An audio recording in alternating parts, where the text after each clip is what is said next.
Here we go. We are on chapter 9 of the Willoughbys. It is called Clever Camouflage. The woman at the door handed Tim a card and said her name and explained that she was the real estate agent. "I'll be by in an hour with a prospective buyer," she told him, "and I know your parents have explained that you children must remain out of sight while I show the house." "Remember that," she said sternly, shaking her finger. "1 hour from now, out of sight." "Oh, dear," wailed Jane when he told them. "Does that mean the coal bin? I can't bear the coal bin." Tim thought it over. She only said out of sight. She didn't say coal bin specifically. "If only we can make ourselves invisible," Barnaby A. remarked. "Yes, we have a comic called Invisible Man," his twin reminded him. "If we could do that." "I have a better idea, actually," Tim announced. "We will camouflage ourselves." "What's that?" asked Jane. "And does it hurt?" "No, Dodo. It means we make ourselves blend in so that no one will notice us." "We have toy soldiers in camouflage outfits," Barnaby A. remembered. "The cat chewed them, so they were ruined now," he added sadly. "Quiet, we don't have much time. 5 minutes have already passed." Tim looked at the other children carefully. "Eh?" he said. "You're easy because you're wearing the sweater today." "Yes, it's Wednesday. I always wear the sweater on Wednesdays." "Hold up your arms," Tim instructed him. "Like this?" And Tim demonstrated, holding each arm out, bent as if someone were aiming a gun at him. Barnaby A. imitated him. The overly long sweater sleeves flopped over his hands. "Good," said Tim, explaining his pose. "Now, pull the neck over the sweater over your head," Tim said, and Barnaby A. did so.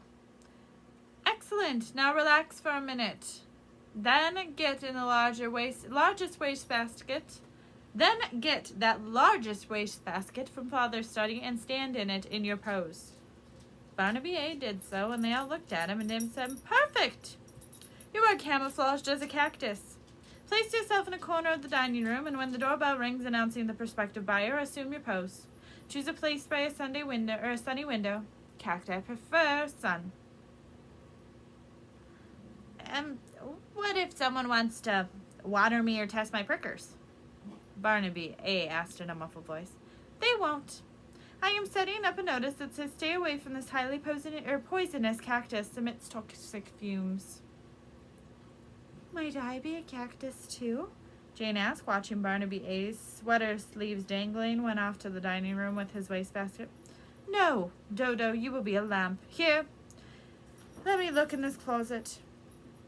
Tim went to the hall closet and stood on tiptoe to find something on a high shelf.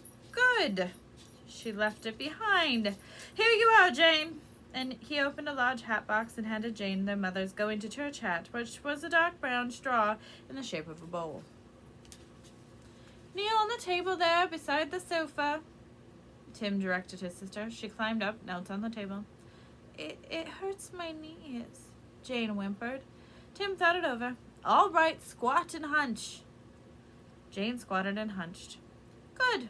Here's your lampshade," Tim said, and he lowered the lampshade onto her head and covered her face.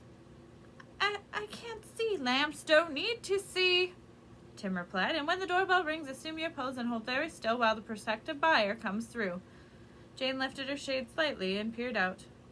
"What if someone tries to turn me on?" she asked nervously. "Good thought, Jane. I'm going to give you 10 points for thinking of that possibility. And I give myself 20 points, he added, for finding the solution." He went to Father's desk, used a pen and paper, returned to the table where Jane was still kneeling, and with the note in his hand, "The electricity in this house is defective and may electrocute you if you turn on a lamp," said the note that Tim had printed. He placed it by Jane's feet. "When they come through," he told her, "hold very still. Don't let the shade wobble. and make yourself as thin as possible. How much time do we have? Barnaby B asked uneasily. I don't have any camouflage yet. I wish it had been my day for the sweater. Don't be a worrywart, B, Tim said. Come out here to the hole, stand there by the door, and hold your arms up. Barnaby B did so, and Tim hung overcoats taken from the hall closet over his arms. There! You'll be a coat tree. Will people fling coats over me? I might sneeze or suffocate. And Barnaby B said, No one will. I prepared a notice that says the furnace in this house is defective. Wear your coat. Do not hang your coat up or you will freeze. But my face shows, Barnaby B complained. Tim looked at his father's felt hat, the one he wore to the bank each day, and hung it over Barnaby B's face. There, he said. It doesn't smell very nice, Barnaby B said in a muffled voice. That's because of the sweatband, Tim explained. All men's hats have sweatbands inside, and they smell nasty. Just hold your breath and you won't notice. Now practice being motionless, all of you, he called so that they could hear him in the other rooms. It was silent as the children remained motionless in their poses. Tim went to the closet again. Tim, called a voice from the dining room. It was the cactus. Tim, called the coat tree from the hall. Tim, the lamp called from its table. What? Tim's voice was muffled. What are you going to be? Asked the cactus. What will you be, Tim? Asked the lamp. What is your camouflage, Tim? Asked the coat tree. From the floor in front of the living room fireplace, Tim replied. I'm wrapped in Mother's mink coat, he called, and his voice was still muffled by the fur. I am camouflaged as a fur rug. What if someone steps on you, Tim?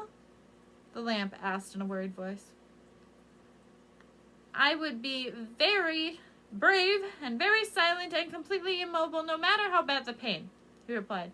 However, it is unlikely. I have set up a notice that says the floor under the rug is rotten. If you step on this rug, you will fall into the basement and be desperately injured. Now, hush! I hear someone at the front steps. The camouflage Willoughbys all fell silent. They heard the front door open and a voice of a woman Tim had met an hour before. She was now speaking to the prospective buyer. This is a beautifully decorated home. Such good taste. Please come in and hang your coat up. I will show you around. Until our next chapter.